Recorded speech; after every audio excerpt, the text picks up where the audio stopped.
한국 야단방에 오신 것을 환영합니다. 구독과 좋아요 눌러주세요. 오늘의 이야기 시작합니다. 옛날 옛적 세조대왕께서 왕위에 오르신 직후의 일이었습니다. 한양 도성 박소정골에는 연성댁이라 불리는 양반 가문이 자리하고 있었습니다. 한때는 3대에 걸쳐 벼슬아치를 배출한 명문가였지만 지금은 그 위세가 말이 아니었지요. 가을바람이 불어올 때마다 기와지붕 사이로 스며드는 냉기는 계절의 차가움이 아니었습니다.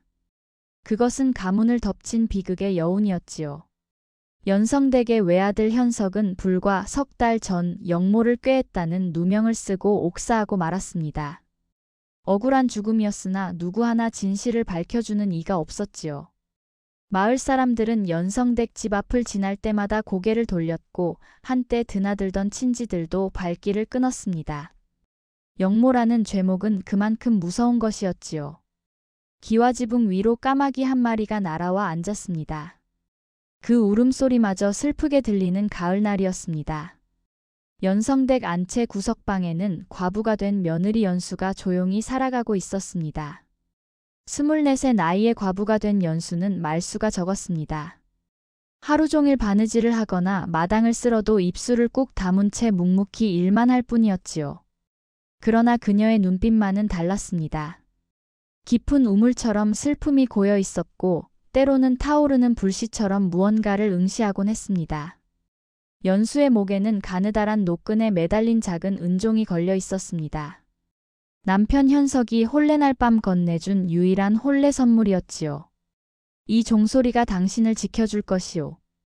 남편의 마지막 말을 떠올릴 때마다 연수는 은종을 꽉 쥐곤 했습니다.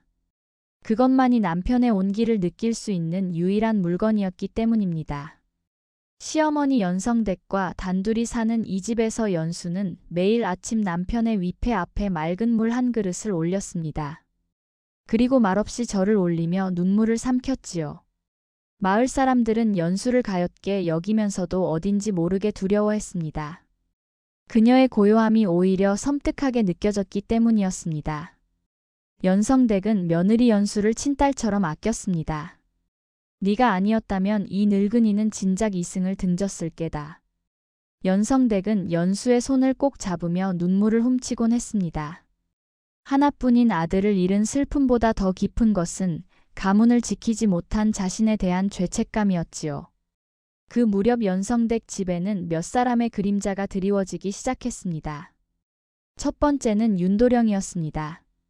현석의 생전벗이자 마을 좌수의 서자였던 그는 종종 연성댁을 찾아와 문안을 드렸습니다. 형님의 억울함을 풀어드리고 싶습니다. 윤도령의 눈빛은 진실했습니다. 하지만 연수는 그를 볼 때마다 고개를 돌렸지요. 좌수의 아들이라는 사실이 마음에 걸렸기 때문입니다. 두 번째는 초홍이라는 무당이었습니다. 현석이 옥사하기 전부터 이 가문을 지켜보던 그녀는 가끔씩 대문 앞에 서서 집안을 바라보곤 했습니다. 이 집에는 풀리지 않은 한이 서려 있구나. 초홍의 중얼거림이 바람을 타고 마당 안까지 들려왔습니다. 그리고 세 번째, 가장 어두운 그림자는 바로 좌수였습니다. 윤도령의 아버지이자 이 고을의 실권자인 그는 현석을 죽음으로 몰아간 장본인이었습니다. 좌수는 겉으로는 연성댁 집안을 동정하는 척했지만 그의 눈빛에는 언제나 경계심이 서려 있었지요. 가을이 깊어질 무렵 이상한 일이 벌어지기 시작했습니다. 밤이 깊어지면 연수의 방에서 은종 소리가 들려오기 시작한 것이었지요. 딸랑딸랑. 맑고 청아한 소리였지만 한밤중에 들리는 그 울림은 등골이 서늘해질 만큼 섬뜩했습니다. 처음에는 연성댁만 들었습니다. 잠결에 들려오는 종소리에 화들짝 놀라 며느리 방 앞으로 달려갔지요. 연수야, 괜찮은 게냐? 그러나 방 안은 고요했습니다. 연수는 이불을 덮고 깊이 잠들어 있는 듯 했지요. 이튿날 아침 연성댁이 물어보았습니다. 밤에 무슨 소리가 나지 않더냐? 아니옵니다, 어마마마. 저는 아무 소리도 듣지 못했습니다. 연수는 담담하게 대답했습니다. 하지만 그녀의 손은 목에 걸린 은종을 만지작거리고 있었지요. 밤마다 계속되는 종소리에 연성댁은 점점 지쳐갔습니다. 더욱 기이한 것은 문 앞에서 느껴지는 기운이었습니다. 사람의 기척 같기도 하고 차가운 바람 같기도 한 그 느낌은 연성댁을 혼란에 빠뜨렸지요. 마을에도 소문이 퍼지기 시작했습니다. 연성댁 집에 귀신이 나타난다더라. 억울하게 죽은 도련님의 혼이 종을 울리는 거라지. 사람들의 수근거림 속에서 연성댁 집은 점점 더 깊은 어둠에 잠겨갔습니다. 초승달이 뜬 어느 밤이었습니다. 연성댁은 잠을 이루지 못하고 뒤척이다가 또다시 은종 소리를 들었습니다. 딸랑. 한 번. 딸랑. 두 번. 그리고 잠시 후. 딸랑. 세 번째 종소리가 울려 퍼졌습니다. 연성댁은 벌떡 일어나 며느리 방으로 달려갔습니다. 가슴이 이상하게 두근거렸고 불길한 예감이 온몸을 휘감았지요. 연수야, 연수야. 문을 두드렸으나 아무 대답이 없었습니다. 연성댁은 떨리는 손으로 장지문을 열었습니다. 방 안은 텅 비어 있었습니다. 이불은 가지런히 개어져 있었고 촛불은 이미 꺼진 지 오래였습니다. 다만 바람에 흔들리는 장지문만이 덜컹거릴 뿐이었지요. 연수야, 연수야. 연성댁은 마당으로 뛰쳐나가 며느리를 찾아 헤맸습니다. 하지만 어디에도 연수의 모습은 보이지 않았습니다. 그때 연성댁의 눈에 마루 끝에 떨어진 무언가가 보였습니다. 끊어진 노끈이었습니다. 연수가 목에 걸고 다니던 은종을 매달았던 바로 그 끈이었지요. 연성댁은 떨리는 손으로 그것을 집어들었습니다. 끈은 칼로 자른 듯 깔끔하게 끊어져 있었습니다. 하지만 정작 은종은 어디에도 보이지 않았습니다. 연성댁은 그날 밤 새벽까지 며느리를 찾아 헤맸으나 헛수고였습니다. 연수는 흔적도 없이 사라져버렸던 것입니다. 동이 트자마자 연성댁은 윤도령을 급히 불렀습니다. 관가에 알리면 또 다른 화가 미칠까 두려웠기 때문이었지요. 영모의 누명을 쓴 집안이 또다시 관가의 주목을 받는다면 어떤 일이 벌어질지 알 수 없었습니다. 도령, 연수가 사라졌습니다. 제발 찾아주시오. 연성댁의 목소리는 떨리고 있었습니다. 윤도령은 곧장 연수의 방으로 들어갔습니다. 그는 방 안 구석구석을 살피기 시작했지요. 이불 밑, 장롱 뒤, 문설주까지 꼼꼼히 살폈습니다. 그러다 문득 벽장 안쪽에서 작은 쪽지 한 장을 발견했습니다. 윤도령은 조심스럽게 그것을 펼쳐보았습니다. 종이 3번 울리면 문이 열린다. 현석의 필체였습니다. 윤도령은 그 글씨를 너무나 잘 알고 있었지요. 형님께서 남기신 글입니다. 윤도령의 얼굴이 굳어졌습니다. 연수의 실종은 단순한 도주가 아니었습니다. 그녀는 남편이 남긴 무언가를 찾아 떠난 것이 분명했지요. 문이라니 대체 무슨 문을 말하는 것일까? 윤도령은 쪽지를 꼭 쥐고 깊은 생각에 잠겼습니다. 윤도령은 초홍 무당을 찾아갔습니다. 마을 어귀에 자리한 초홍의 집은 언제나 향 냄새로 자욱했습니다. 대문을 들어서자 초홍이 마치 기다렸다는 듯 맞이했지요. 왔구나, 윤도령. 무당, 연수를 찾아야 합니다. 혹시 아는 것이 있습니까? 윤도령이 끊어진 노끈을 보여주자 초홍의 얼굴이 굳어졌습니다. 이것은 신령종을 매달았던 끈이로구나. 신령종이라니 무슨 말씀입니까? 초홍은 깊은 한숨을 내쉬며 말했습니다. 신령종은 억울한 죽음을 밝히는 물건이지요. 하늘 품은 이가 지니면 진실로 가는 길을 열어준다고 전해집니다. 그렇다면 연수가 그 길로 들어간 것입니까? 허투루 울리면 혼이 길을 잃습니다. 그 여인은 위험한 선택을 한 것이오. 초홍의 목소리에는 걱정이 묻어났습니다. 연수는 남편의 죽음을 홀로 추적해 왔습니다. 그 여인의 슬픔이 얼마나 깊은지 아무도 모르지요. 윤도령은 주먹을 꽉 쥐었습니다. 연수를 반드시 찾아내야 했습니다. 윤도령은 며칠 동안 현석이 생전에 머물렀던 곳들을 찾아다녔습니다. 서재, 사랑채, 그리고 마을 곳곳을 뒤졌지요. 그러던 중 현석이 자주 들렀던 오래된 서당에서 중요한 사실을 알게 되었습니다. 서당 훈장이 조심스럽게 입을 열었습니다. 현석 도령께서는 암행지관을 돕고 계셨습니다. 암행지관을요? 그렇습니다. 이고을 좌수의 비리를 조사하던 직관께서 현석 도령에게 도움을 청했지요. 윤도령의 심장이 요동쳤습니다. 좌수는 바로 자신의 아버지였습니다. 훈장은 계속해서 말했습니다. 좌수는 세금을 착복하고 박납을 조작하고 허위 문서를 작성해 왔습니다. 현석 도령은 그 증거를 직접 보았고 그것을 폐원 어딘가에 숨겨두었다고 하더군요. 그래서 현석 형님이 영모의 누명을 쓰고 죽은 것입니까? 그럴 것입니다. 좌수가 자신의 죄를 덮기 위해 현석 도령을 없앤 것이지요. 윤도령은 온몸에 소름이 돋았습니다. 아버지의 악행이 벗의 죽음을 낳았다는 사실이 믿기지 않았습니다. 하지만 이제 모든 것이 명확해졌습니다. 연수는 그 증거를 찾기 위해 사라진 것이었습니다. 윤도령은 아버지 좌수를 찾아갔습니다. 좌수는 사랑채에서 차를 마시고 있었습니다. 여유로운 모습이었지만 눈빛만은 차갑고 날카로웠지요. 아버지, 현석 형님의 죽음에 대해 여쭙고 싶습니다. 좌수는 찻잔을 내려놓으며 차갑게 웃었습니다. 네가 무엇을 알아낸 모양이구나. 형님은 영모를 꾀한 것이 아니었습니다. 아버지의 비리를 알았기에 죽임을 당한 것이지요. 좌수의 얼굴이 일그러졌습니다. 그래, 내가 죽였다.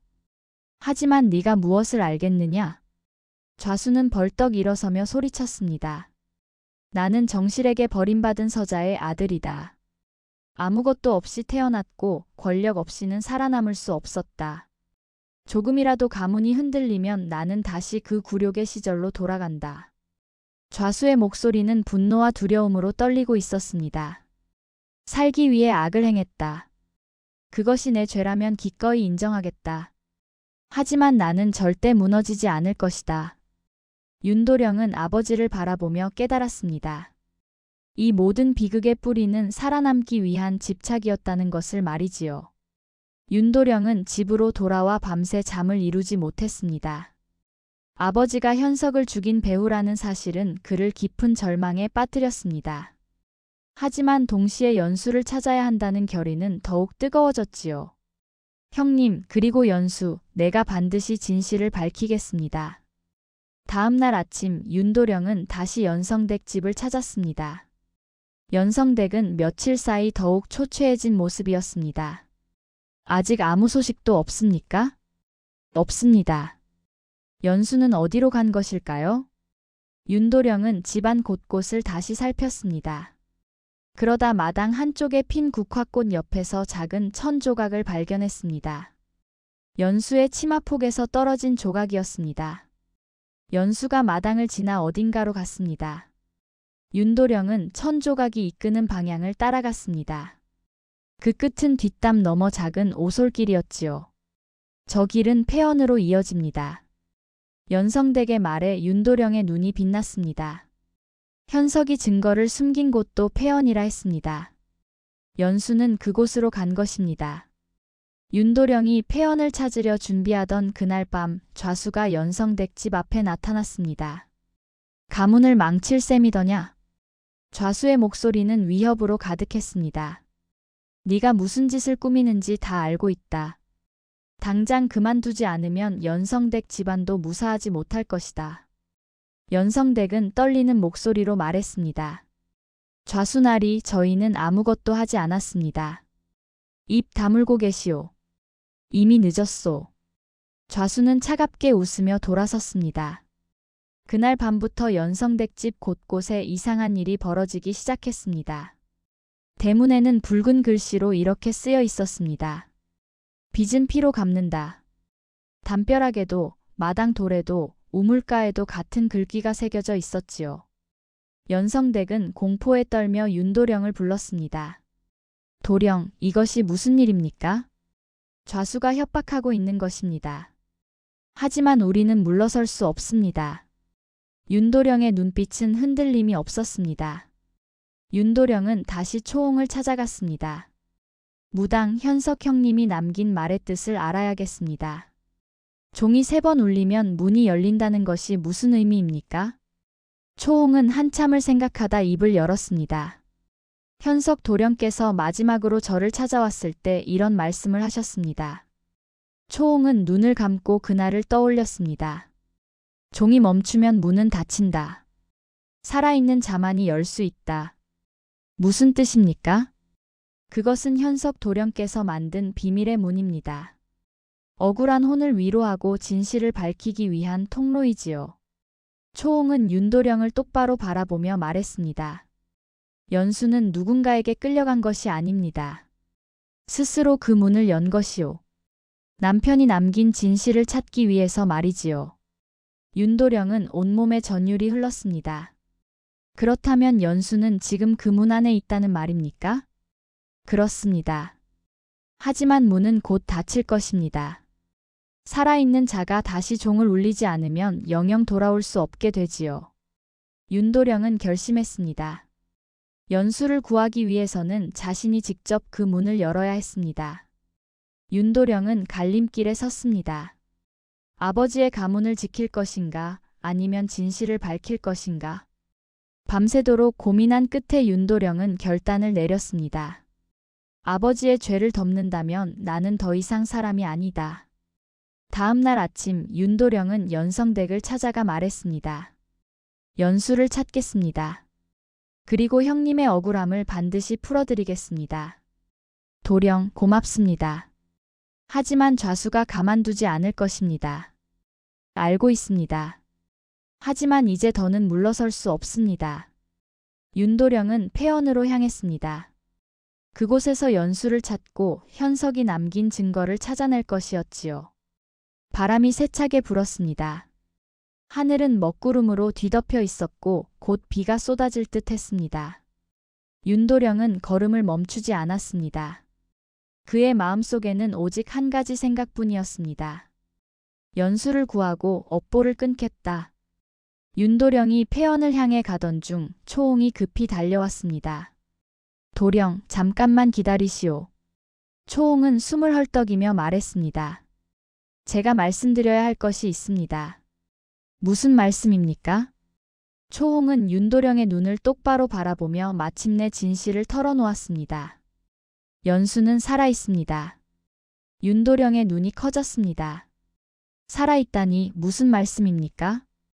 그 여인은 남편이 남긴 진실의 문 속으로 들어간 것입니다. 그 문은 산자만이 열 수 있지요. 그렇다면 연수는 지금 어디에 있습니까? 폐원의 우물 속에 숨겨진 공간입니다. 현석 도령께서 만든 비밀의 방이지요. 초홍은 계속해서 설명했습니다. 현석 도령은 자신이 죽을 것을 예감했습니다. 그래서 증거를 숨기고 그것을 찾을 수 있는 방법을 연수에게만 남긴 것입니다. 윤도령은 모든 것이 이해되기 시작했습니다. 은종, 쪽지, 그리고 3번의 울림. 모든 것이 현석이 남긴 암호였던 것입니다. 지금 가면 연수를 만날 수 있습니까? 서두르시오. 문은 곧 닫힐 것입니다. 윤도령이 폐원으로 향하던 바로 그 시각 좌수는 자신의 신복들을 모았습니다. 연수가 살아있고 문서를 찾으려 한다. 좌수의 얼굴은 분노로 일그러져 있었습니다. 연성댁 집에 불을 질러라. 증거도 남기지 말고 그 노파도 입을 다물게 하라. 그날 밤 연성댁 집에 불길이 치솟았습니다. 불이야, 불이야. 마을 사람들의 외침이 밤하늘을 가득 메웠습니다. 연성댁은 안채에 갇혀 빠져나오지 못하고 있었습니다. 불길은 순식간에 집 전체를 휩쓸었지요. 다행히 지나가던 마을 사람들이 연성댁을 구해냈지만 그녀는 이미 심하게 다친 상태였습니다. 며느리, 연수를 찾아야 해. 연성댁은 정신을 잃기 직전까지 며느리를 걱정했습니다. 윤도령은 불타는 집을 보고 달려왔습니다. 이것은 아버지의 짓입니다. 윤도령은 절망 속에서도 주먹을 꽉 쥐었습니다. 품속에는 끊어진 은종의 노끈이 들어 있었습니다. 연수를 반드시 찾겠습니다. 그리고 이 모든 악행을 끝내겠습니다. 윤도령은 폐원으로 달려갔습니다. 폐원은 오래전 버려진 곳으로 무너진 담과 우거진 풀만이 남아 있었습니다. 윤도령은 초홍이 말한 우물을 찾았습니다. 우물가에는 이끼가 가득했고 물은 검게 고여 있었지요. 여기가 바로 그 문이 있는 곳입니다. 윤도령은 품에서 은종을 꺼냈습니다. 연성댁 집 마루에서 주운 그 은종이었습니다. 연수야, 아직 문이 열릴 수 있다면 돌아오시오. 윤도령은 은종을 힘껏 흔들었습니다. 딸랑. 맑은 소리가 밤하늘에 울려 퍼졌습니다. 한 번. 딸랑. 두 번.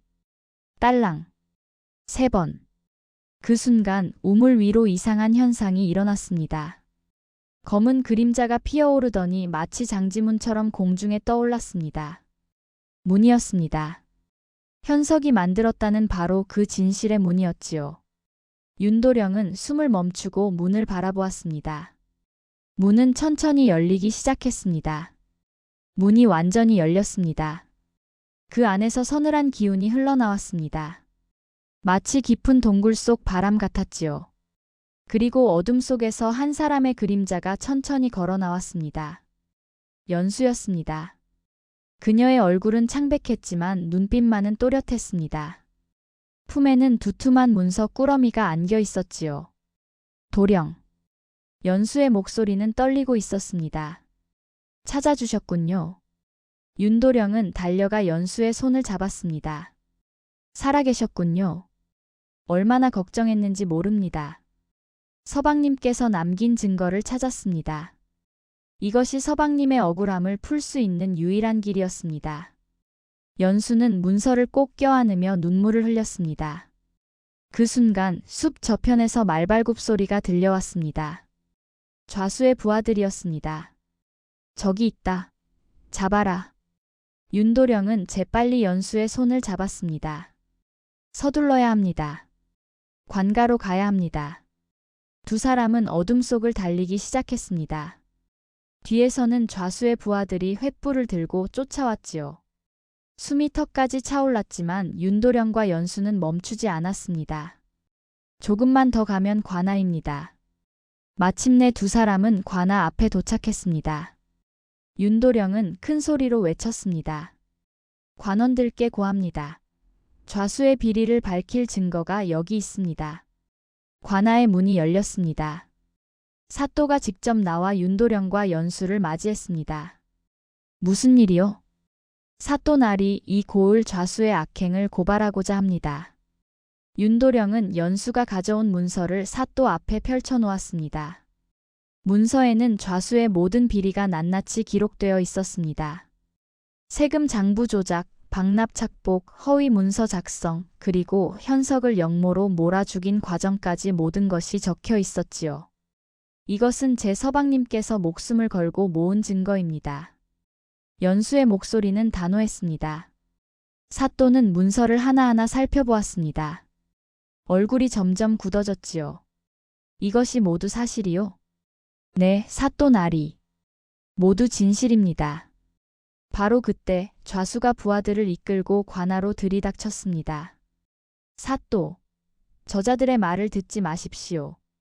모두 거짓입니다. 하지만 사또는 차갑게 손을 들어 좌수를 제지했습니다. 좌수, 이 문서를 어찌 설명하겠소? 당신의 도장과 필체가 여기 고스란히 남아있소. 좌수의 얼굴이 새하얗게 질렸습니다. 저것은 조작입니다. 조작이라 하나 암행지관께서 남긴 기록도 함께 있소. 이제 변명은 소용없소. 사또는 관졸들에게 명했습니다. 좌수를 잡아들이라. 좌수는 결국 체포되었습니다. 그는 관노로 전락하여 평생 죗값을 치르게 되었지요. 현석의 누명은 완전히 벗겨졌습니다. 그가 역모를 꾀한 것이 아니라 정의를 위해 싸우다 죽었다는 사실이 온 마을에 알려졌습니다. 봄이 왔습니다. 연수는 남편의 명예를 되찾고 시어머니 연성댁과 다시 삶을 이어갔습니다. 불에 탄 집은 마을 사람들의 도움으로 다시 지어졌습니다. 이번에는 더욱 튼튼하고 따뜻한 집이 되었지요. 연성댁은 며느리의 손을 꼭 잡으며 말했습니다. 우리 아들이 남긴 의로움을 내가 지켜주었구나. 아닙니다, 어머니. 서방님께서 이미 길을 만들어 두셨습니다. 저는 그 길을 따라갔을 뿐입니다. 어느 날 윤도령이 연성댁 집을 찾아왔습니다. 연수, 나는 이제 이 고을을 떠나려 합니다. 떠나신다니요?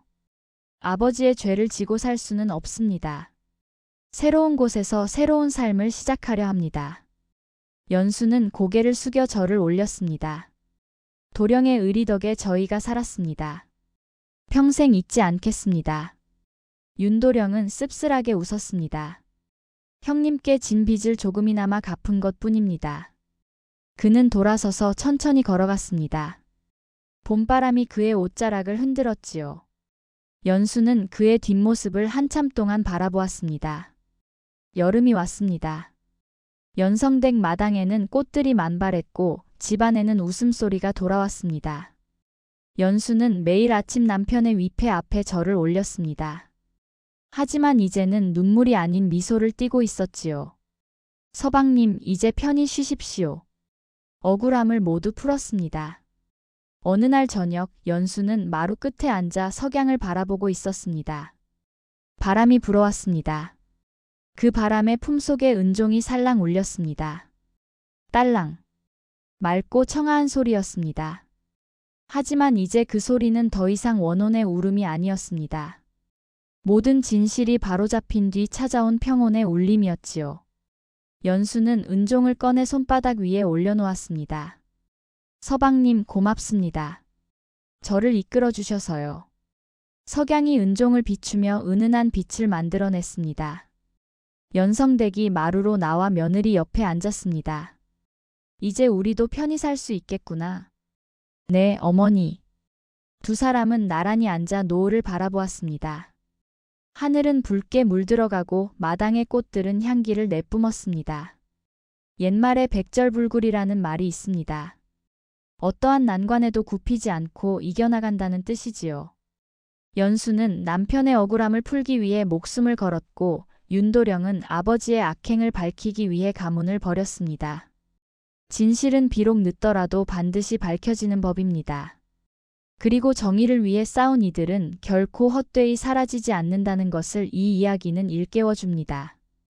다음 영상을 빠르게 만나보시려면 좋아요와 구독을 눌러주세요.